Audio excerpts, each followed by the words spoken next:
महज 16 साल की उम्र में अमेरिका की सबसे बेहतरीन पायलट ने हवाई जहाज और हेलीकॉप्टर चलाने का लाइसेंस हासिल कर लिया था।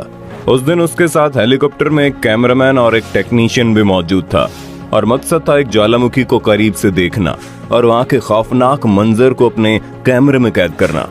वो बेहतरीन पायलट हवाई जहाज में उन दोनों को बिठाकर ज्वालामुखी तक पहुंच जाता है और ज्वालामुखी के उस छेद के चारों तरफ घूमने लगता है जहां से समय समय पर लावा भी निकलता है। लेकिन 15 मिनट का वक्त बीत चुका था। तभी कैमरामैन बोलता है कि ज्वालामुखी के छेद से दूर होने की वजह से उसका नजारा सही नहीं मिल पा रहा। हम लोगों को ज्वालामुखी के और नजदीक जाना चाहिए। हेलीकॉप्टर का पायलट बिना देर किए ज्वालामुखी के उस खूंखार छेद के ऊपर पहुंचता है। ज्वालामुखी के उस छेद से इतनी गर्मी निकलती है कि उससे भी अधिक वहां से निकलने वाला धुआं महज कुछ सेकंड के भीतर ही हेलीकॉप्टर के इंजन पर अपना असर दिखा देता है, जिसके तुरंत बाद हेलीकॉप्टर क्रैश हो जाता है। आपको जानकर हैरानी होगी कि हेलीकॉप्टर के क्रैश होने के बाद वो तीनों उस छेद के अंदर गिर जाते हैं, जहां की गर्मी मजबूत से मजबूत लोहे को भी कुछ सेकंड के अंदर गला सकता था। और यहीं से शुरू होता है दुनिया का इकलौता ऐसा वाकया जब कोई आदमी ज्वालामुखी के छेद के अंदर गिर गया हो और 50 घंटों बाद जिंदा बच निकला हो। लेकिन इस 50 घंटे के दरमियान उन लोगों की जिंदगी के साथ ऐसा खेल हुआ जिसे सुनकर किसी का भी शरीर कांप उठेगा।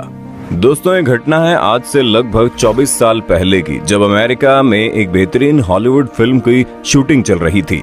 फिल्म के अंदर ज्वालामुखी के कुछ हिस्सों को दिखाना था, लेकिन डायरेक्टर बिल्कुल भी नहीं चाहता था कि ज्वालामुखी के उस भाग को एडिट करके लोगों को दिखाया जाए। वो बिल्कुल असली चीजों को दिखाना चाहता था। लेकिन किसी ज्वालामुखी के पास हेलीकॉप्टर या फिर हवाई जहाज को उड़ाना किसी आम पायलट के बस की बात नहीं थी। इसलिए उन लोगों ने अमेरिका के सबसे बेहतरीन पायलट हॉस्किंग को चुना।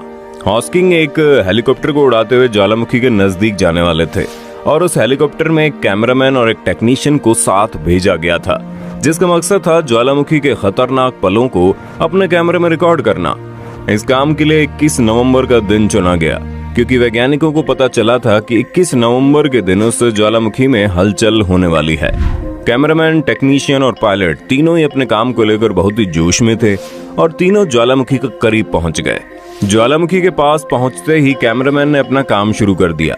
लगभग 15 मिनट से भी अधिक तक चीजों को रिकॉर्ड करने के बाद कैमरामैन ने पायलट को बोला कि इतनी दूरी से रिकॉर्ड किए गए वीडियो में कुछ खास मजा नहीं आ रहा, हमें और भी बेहतरीन क्लिप के लिए ज्वालामुखी के और पास जाना पड़ेगा।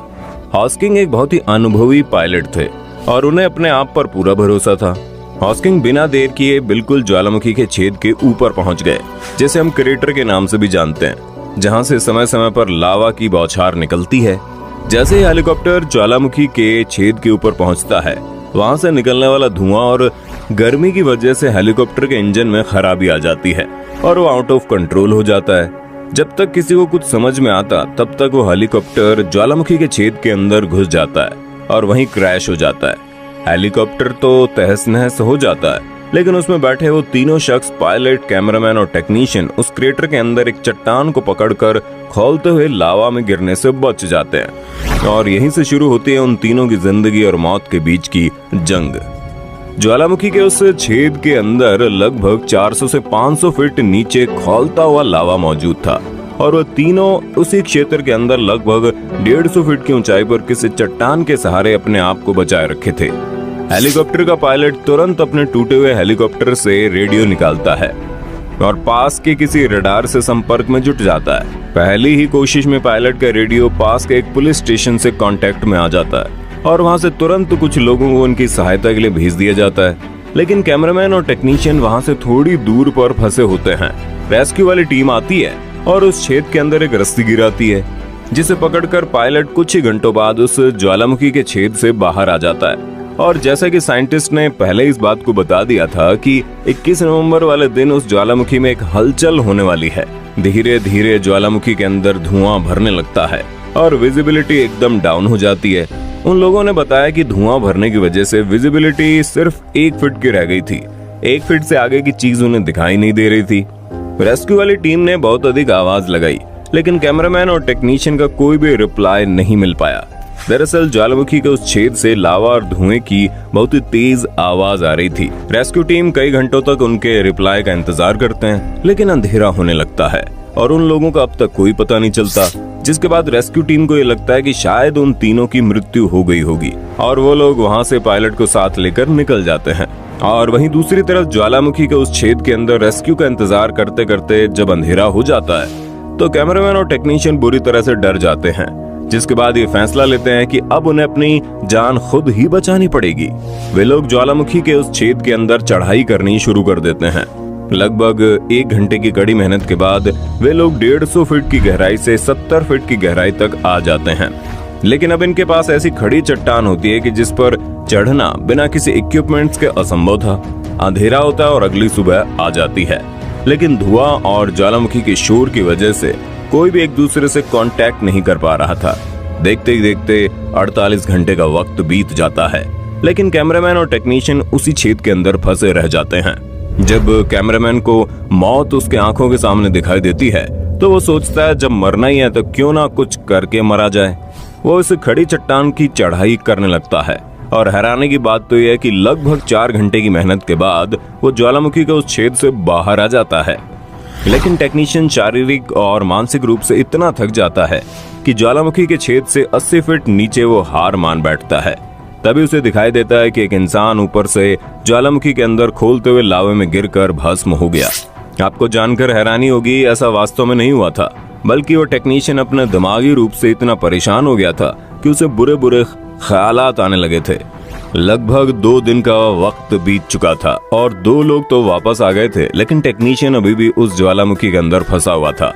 अंदर का माहौल तेज शोर और ऑक्सीजन की कमी और बिना खाए पिए टेक्नीशियन की हालत गंभीर हो चुकी थी।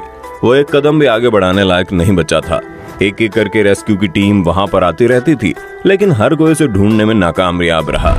रेस्क्यू करने वाली टीम अब तक टेक्नीशियन को मृत मानने लगे थे, लेकिन तभी रेस्क्यू वाली टीम का एक मेंबर ने आखिरी बार उस टेक्नीशियन को खोजने की कोशिश की।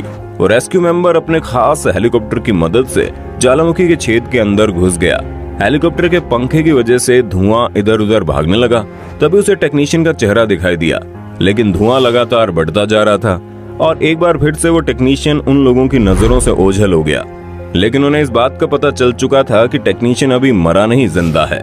रेस्क्यू करने वाली टीम एक रस्सी के सहारे से एक जालीदार टोकरी को नीचे गिराते हैं और वो धीरे धीरे करके आगे पीछे करता है ताकि अगर टेक्नीशियन की नजर उस टोकरी पर पड़ जाए तो शायद वो उसमें बैठ जाएगा।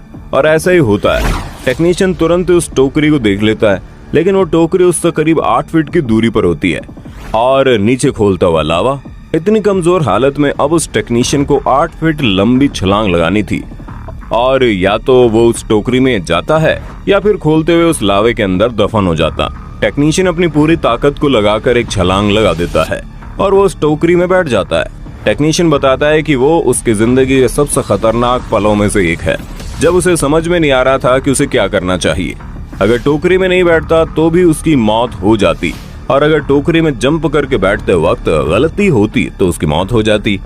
लेकिन आखिरी वक्त में उसने जिस हिम्मत के साथ डिसीजन लिया, उसने उसकी जान बचा ली। टेक्नीशियन को तुरंत ही अस्पताल पहुंचाया गया और उसे आईसीयू में एडमिट करना पड़ा, क्योंकि जहरीली गैस उसके फेफड़ों में भर चुकी थी और उसकी हालत बहुत नाजुक हो गई थी।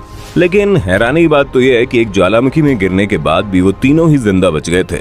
नुकसान के नाम पर सिर्फ उन तीनों का हेलीकॉप्टर, कैमरा और कुछ इक्विपमेंट्स का नुकसान हुआ था। तो दोस्तों, आपने देखा कभी कभी हमारी एक छोटी सी गलती कितनी भारी पड़ जाती है। उस पायलट को अपने आप पर इतना यकीन था कि वो ज्वालामुखी के छेद के पास अपने हेलीकॉप्टर को पहुंचा दिया। अगर उस दिन उसका कॉन्फिडेंस ओवर कॉन्फिडेंस में नहीं बदलता तो शायद उन तीनों को ऐसा दिन देखना न पड़ता। दोस्तों, उम्मीद करते हैं ये सच्ची कहानी आपको पसंद आई होगी और अगर आप ऐसी रियल लाइफ स्टोरीज और सुनना चाहते हैं तो कमेंट करके बताइएगा। वीडियो अच्छी लगी हो तो लाइक कीजिए, हमारे चैनल को सब्सक्राइब करके बेल आइकन को ऑन करना बिल्कुल